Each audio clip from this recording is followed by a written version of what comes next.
Hello জি friends, সবাই কেমন আছেন? আশা করি সবাই ভালো আছেন। অপেক্ষার অবসান ঘটলো। আমাদের জিদ্দার পরবর্তী মুভি কেউ বলে বিপ্লবী, কেউ বলে ডাকাত সিনেমার মহরত ইতিমধ্যে সম্পন্ন হলো। আমরা সকলেই জানি এই সিনেমাটিতে আমাদের প্রিয় জিদ্দা সংগ্রামী অনন্ত সিংহের চরিত্রে অভিনয় করতে যাচ্ছেন। যিনি একজন ভারতীয় বিপ্লবী সৈনিক ছিলেন। তার চরিত্রে অভিনয় করতে যাচ্ছেন আমাদের প্রিয় জিদ্দা। এই ছবিটির শুটিং খুব শীঘ্রই শুরু হতে যাচ্ছে।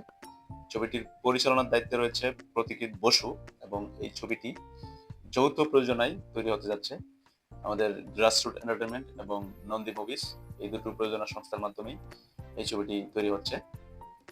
আমরা জানতে পেরেছিলাম যে এই ছবিতে আমাদের টলিউড ইন্ডাস্ট্রির একজন শক্তিশালী অভিনেতা টোটারই চৌধুরী তিনি অভিনয় করবেন এবং এই ঘটনাটি সত্য।